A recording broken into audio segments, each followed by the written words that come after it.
भारत में कुछ ऐसे मंदिर हैं जहां जाकर पूजा पाठ करके लोगों को शांति मिलती है। लेकिन कुछ ऐसे मंदिर भी हैं जिन्हें प्रेत बाधित जगहों के लिए जाना जाता है। अगर आप मंदिर जा रहे हैं तो एक बार उस जगह के बारे में जान लें जहां ये सब घटनाएं होती हैं। हर साल माघ महीने 21 जनवरी से 19 फरवरी से पहले वाली पूर्णिमा पर मध्य प्रदेश के मलाजपुर गांव में रात के सन्नाटे को चीरती हुई चीखें सुनाई देती हैं। ऐसा पिछले 300 सालों से होता आया है।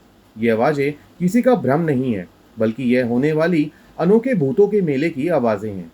इंसान के जिस्म पर जिस किसी भटकती रूह का कब्जा किया होता है, उन बुरी हवाओं को इंसानी जिस्म से निकालकर रात की थमी हुई हवा में छोड़ दिया जाता है। ये सब किसी तमाशे से कम नहीं लगता।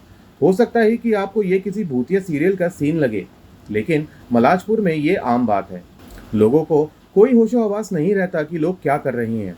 बिखरे बालों और चमकती आंखों वाली औरतों के शरीर इनके रिश्तेदारों के पकड़ने के बावजूद पता नहीं कहां भागने के लिए ताकत लगाते रहते हैं। इन औरतों को रोके रखने के लिए कुछ को तो जंजीरों से भी बांधा जाता है। कुछ लोग तो पता नहीं किस अनजान डर से कांपते रहते हैं। पागलपन के दौरे की तरह जमीन पर गिर कर लौटने लगते हैं।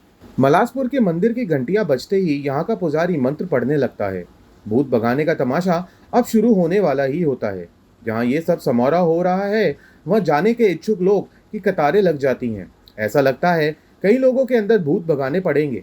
जिस भी आदमी या औरत के अंदर भूत घुसा होता है, मंदिर के पुजारी उन्हें बालों से पकड़ते हैं और बड़ी बेरहमी से झाड़ू से पीटते हैं।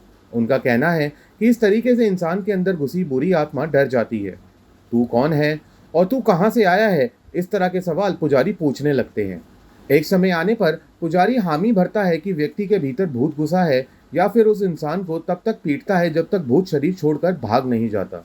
इस प्रक्रिया के बाद कहा जाता है कि भूत ने व्यक्ति के शरीर को छोड़ दिया है और फिर लगाए जाते हैं गुरु महाराज देव जी के जयकारे। माना जाता है कि इसी दौरान बुरी आत्मा जिस्म छोड़कर पास के ही बरगद के पेड़ पर उल्टी लटक जाती है। जिन बुरी आत्माओं को भगाया जाता है वो उनके शारीरिक रूप से मरने के बाद भी भटकती हैं। आखिर इस मेले में ऐसा क्या होता है और इसकी शुरुआत कैसे हुई, जानने के लिए हम आपको बताते हैं। 18वीं शताब्दी में देवजी महाराज नाम के एक महान माने जाने वाले व्यक्ति ने मलाजपुर का दौरा किया, जहां उन्होंने रेत को गुड़ और चट्टानों को नारियल में बदलने जैसे करिश्मे दिखाए। धीरे धीरे उन्होंने अपनी शक्तियों का इस्तेमाल गांव वालों की बुरी आत्माओं के चुंगल से छुड़ाने के लिए शुरू कर दिया। एक मंदिर बनवाया गया जहां कुछ पुजारियों, जो अपने देव जी के वंशज बताते हैं, द्वारा यही काम जारी रखा गया।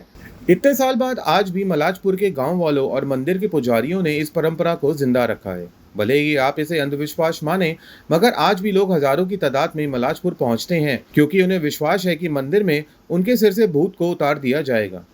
चश्मदीद गवाह अपनी जुबानी बुरी तरह आत्मा में चुंगल में फंसे लोगों को पूरी तरह ठीक होने की दास्तान सुनाते हैं। मनोवैज्ञानिकों के अनुसार चमत्कार का नाम सुनकर मरीज का दिमाग अपने आप ठीक हो जाता है। मानवाधिकार कार्यकर्ता काफी समय से इस प्रथा को बंद करने की कोशिश में लगे हैं, मगर अभी तक उन्हें सफलता हाथ नहीं लगी। अगर अंधविश्वास की ओर गौर ना करें तो भी यह मेला काफी लोकप्रिय है और यहाँ के अनुभव को आप कभी भूल नहीं पाएंगे। हमारे चैनल आई ऑफ ट्रुथ को सब्सक्राइब कीजिए यूट्यूब पर, इसे फॉलो कीजिए फेसबुक पर, इंस्टाग्राम पर, ट्विटर पर और कू पर। हमारे चैनल के बारे में फीडबैक देने के लिए हमें मेल कीजिए ioftruth.6@gmail.com पर।